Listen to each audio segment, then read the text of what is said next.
subscribe to my channel.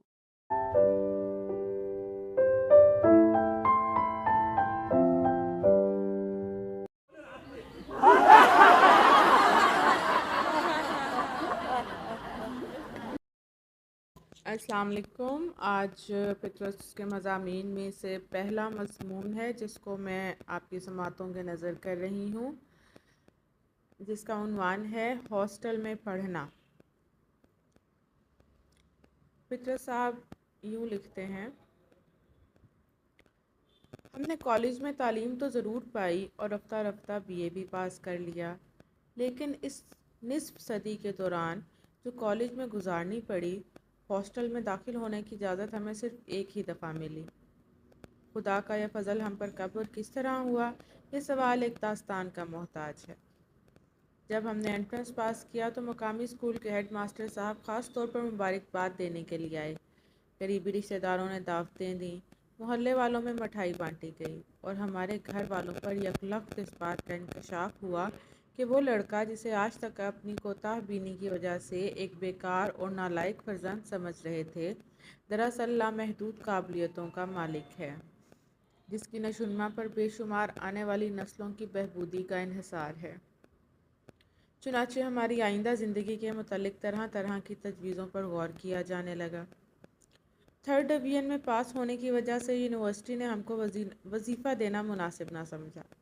چونکہ ہمارے خاندان نے خدا کے فضل سے آج تک کبھی کسی کے سامنے ہاتھ نہیں پھیلایا، اس لیے وظیفے کا نہ ملنا بھی خصوصاً ان رشتہ داروں کے لیے جو رشتے کے لحاظ سے خاندان کے مضافات میں بستے تھے، فخر و مباحات کا باعث بن گیا، اور مرکزی رشتہ داروں نے تو اس کو پاس وضع اور حفظ مراتب سمجھ کر ممتحنوں کی شرافت و نجابت کو بے انتہا سراہا۔ بہرحال ہمارے خاندان میں فالتو روپے کی بہتات تھی، اس لیے بلا تکلف یہ فیصلہ کر لیا گیا کہ نہ صرف ہماری بلکہ ملک و قوم اور شاید بنی نوع انسان کی بہتری کے لیے یہ ضروری ہے کہ ایسے ہونہار طالب علم کی تعلیم جاری رکھی جائے۔ اس بارے میں ہم سے بھی مشورہ لیا گیا۔ عمر بھر میں اس سے پہلے ہمارے کسی معاملے میں ہم سے رائے طلب نہ کی گئی تھی، لیکن اب تو حالات بہت مختلف تھے۔ اب تو ایک غیر جانبدار اور ایماندار منصف یعنی یونیورسٹی ہماری بیدار مغزی کی تصدیق کر چکی تھی۔ اب بھلا ہمیں کیوں کر نظر انداز کیا جا سکتا تھا؟ ہمارا مشورہ یہ تھا کہ ہمیں فوراً ولایت بھیج دیا جائے۔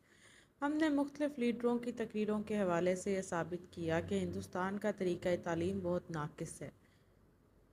اخبارات میں سے اشتہار دکھا دکھا کر یہ واضح کیا کہ ولایت میں کالج کی تعلیم کے ساتھ ساتھ فرصت کے اوقات میں بہت تھوڑی تھوڑی فیسیں دے کر بیک وقت جرنلزم، فوٹوگرافی، تصنیف و تالیف، دندان سازی، اینک سازی، ایجنٹوں کا کام، غرض یہ کہ بے شمار مفید اور کم خرچ بالا نشین پیشے سیکھے جا سکتے ہیں، اور تھوڑے عرصے کے اندر انسان ہر فن مولا بن سکتا ہے۔ لیکن ہماری تجویز کو فوراً رد کر دیا گیا، کیونکہ ولایت بھیجنے کے لیے ہمارے شہر میں کوئی روایات موجود نہ تھیں۔ ہمارے گرد و نواح میں سے کسی کا لڑکا ابھی تک ولایت نہ گیا تھا، اس لیے ہمارے شہر کی پبلک وہاں کے حالات سے قطعاً ناواقف تھی۔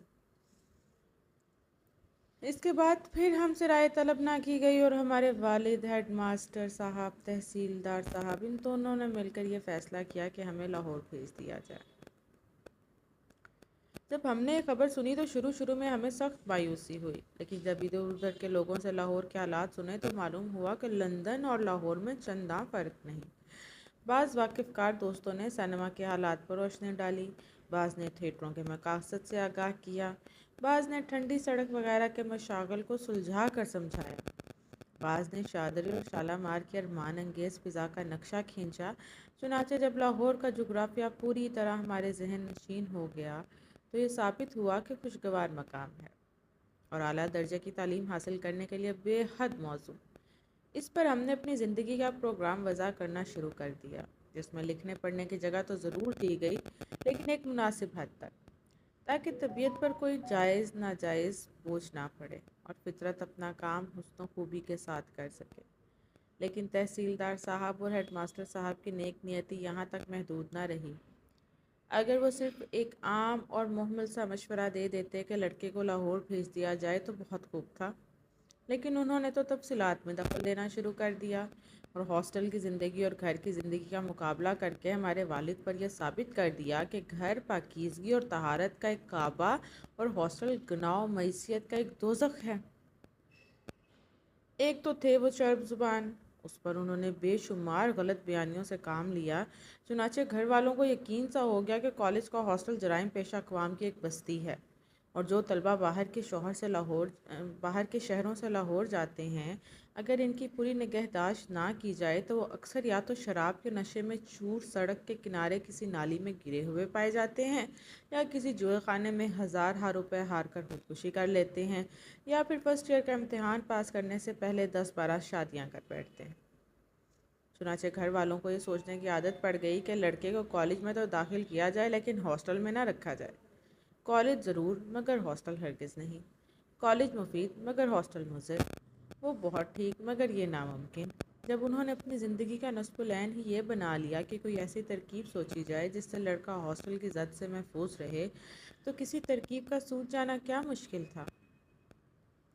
ضرورت ایجاد کی ماں ہے۔ چنانچہ از حد غور و خوض کے بعد لاہور میں ہمارے ایک ماموں دریافت کیے گئے اور ان کو ہمارا سرپرست بنا دیا گیا۔ میرے دل میں ان کی عزت پیدا کرنے کے لیے بہت سے شجروں کی ورق گردانی سے مجھ پر یہ ثابت کیا گیا کہ وہ واقعہ میرے ماموں ہیں۔ مجھے بتایا گیا کہ جب میں ایک شیر خوار بچہ تھا تو مجھ سے بے انتہا محبت کیا کرتے تھے، چنانچہ فیصلہ یہ ہوا کہ ہم پڑھیں کالج میں اور رہیں ماموں کے گھر۔ اس سے تحصیل علم کا جو ایک ولولہ سا ہمارے دل میں اٹھ رہا تھا وہ کچھ بیٹھ سا گیا۔ ہم نے سوچا یہ ماموں لوگ اپنی سرپرستی کے زوم میں والدین سے بھی زیادہ احتیاط برتیں گے، جس کا نتیجہ یہ ہوگا کہ ہماری دماغی اور روحانی قوا کو پھلنے پھولنے کا موقع نہ ملے گا اور تعلیم کا اصلی مقصد فوت ہو جائے گا۔ چنانچہ وہی ہوا جس کا ہمیں خوف تھا۔ ہم روز بروز مرجھاتے چلے گئے اور ہمارے دماغ پر پھپھوندی سی جمنے لگی۔ سینما جانے کی اجازت کبھی کبھار مل جاتی تھی، لیکن اس شرط پر کہ بچوں کو بھی ساتھ لیتا جاؤ۔ اس صحبت میں بھلا سینما سے کیا اخذ کر سکتا تھا؟ تھیٹر کے معاملے میں ہمارے معلومات اندر صبا سے آگے بڑھنے نہ پائیں۔ تیرنا ہمیں نہ آیا کیونکہ ہمارے ماموں کا ایک مشہور قول ہے کہ ڈوبتا وہی ہے جو تیراک ہو، جسے تیرنا نہ آتا وہ پانی میں گھستا ہی نہیں۔ گھر پر آنے جانے والے دوستوں کا انتخاب ماموں کے ہاتھ میں تھا۔ کوٹ کتنا لمبا پہنا جائے اور بال کتنے لمبے رکھے جائیں، ان کے متعلق ہدایات بھی کڑی تھیں۔ ہفتے میں 2 بار گھر خط لکھنا ضروری تھا۔ سگریٹ غسل خانے میں چھپ کر پیتے تھے۔ گانے بجانے کی سخت ممانعت تھی۔ یہ سپاہیانہ زندگی ہمیں راس نہ آئی۔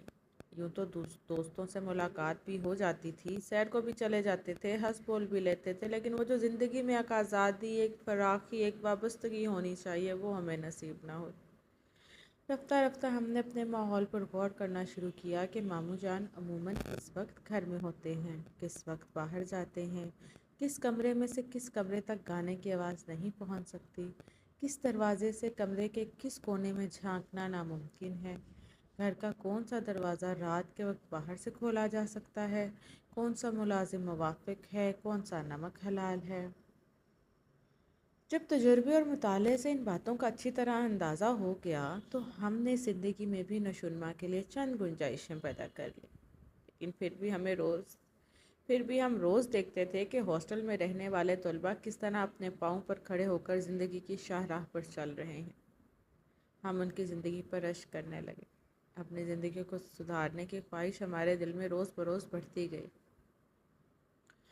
ہم نے دل سے کہا والدین کی نافرمانی کسی مذہب میں جائز نہیں، لیکن ان کی خدمت میں درخواست کرنا، ان کے سامنے اپنی ناقص رائے کا اظہار کرنا، ان کو صحیح واقعات سے آگاہ کرنا میرا فرض ہے، اور دنیا کی کوئی طاقت مجھے اپنے فرض کی ادائیگی سے باز نہیں رکھ سکتی۔ چنانچہ جب گرمیوں کی تعطیلات میں وطن کو واپس گیا تو چند مختصر مگر جامع اور مؤثر تقریریں اپنے دماغ میں تیار رکھیں۔ گھر والوں کو ہاسٹل پر سب سے بڑا اعتراض یہ تھا کہ وہاں کی آزادی نوجوانوں کے لیے از حد مضر ہوتی ہے۔ اس غلط فہمی کو دور کرنے کے لیے ہزارہا واقعات ایسے تصنیف کیے جن سے ہاسٹل کے قواعد کی سختی ان پر اچھی طرح روشن ہو جائے۔ سپرنٹینڈنٹ صاحب کے ظلم و تشدد کی چند مثالیں رقت انگیز اور ہیبت خیز پیرائی میں سنائیں۔ آنکھیں بند کر کے ایک آہ بھری اور بیچاری اشفاق کا واقعہ بیان کیا کہ ایک دن شام کے وقت بیچارہ ہاسٹل کا واپس آ رہا تھا چلتے چلتے پاؤں میں موچ آ گئی، 2 منٹ دیر سے پہنچا، صرف 2 منٹ۔ بس صاحب، اس پر سپرنٹینڈنٹ صاحب نے فوراً تار دے کر اس کے والد کو بلوایا، پولیس سے تحقیقات کرنے کو کہا اور مہینے بھر کے لیے اس کا جیب خرچ بند کروا دیا۔ توبہ ہے الہی! لیکن یہ واقعہ سن کر گھر کے لوگ سپرنٹینڈنٹ صاحب کے مخالف ہو گئے۔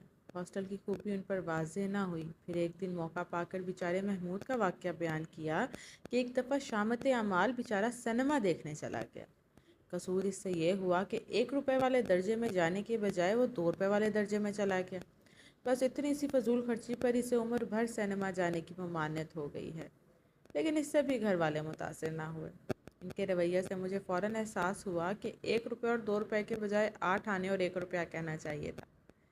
انہیں ناکام کوششوں میں تعطیلات گزر گئیں اور ہم نے پھر ماموں کی چوکھٹ پر آ کر سجدہ کیا۔ اگلی گرمیوں کی چھٹیوں میں جب ہم پھر گھر گئے تو ہم نے ایک نیا ڈھنگ اختیار کیا۔ 2 سال تعلیم پانے کے بعد ہمارے خیالات میں پختگی سی آ گئی تھی۔ پچھلے سال ہاسٹل کی حمایت میں جو دلائل ہم نے پیش کیے تھے وہ اب ہمیں نہایت بودھی معلوم ہونے لگی تھی۔ اب کہ ہم نے اس موضوع پر ایک لیکچر دیا کہ جو شخص ہاسٹل کی زندگی سے محروم ہو اس کی شخصیت نامکمل رہ جاتی ہے، ہاسٹل سے باہر شخصیت پنپنے نہیں پاتی۔ چند دن تو ہم اس پر فلسفیانہ گفتگو کرتے رہے اور نفسیات کے نقطہ نظر سے اس پر بہت کچھ روشنی ڈالی، لیکن ہمیں محسوس ہوا کہ بغیر مثالوں کے کام نہ چلے گا، اور جب مثالیں دینے کی نوبت آئی تو ذرا دقت محسوس ہوئی۔ کالج کے جن طلباء کے متعلق میرا ایمان تھا کہ وہ زبردست شخصیتوں کے مالک ہیں، ان کی زندگی کچھ ایسی نہ تھی کہ والدین کے سامنے بطور نمونہ پیش کی جا سکے۔ ہر وہ شخص جسے کالج میں تعلیم حاصل کرنے کا موقع ملا ہے جانتا ہے کہ والدینی اغراض کے لیے واقعات کو ایک نئے اور اچھوتے پیرائے میں بیان کرنے کی ضرورت پیش آتی ہے، لیکن اس نئے پیرائے کا سوجھ جانا الہام اور اتفاق پر منحصر ہے۔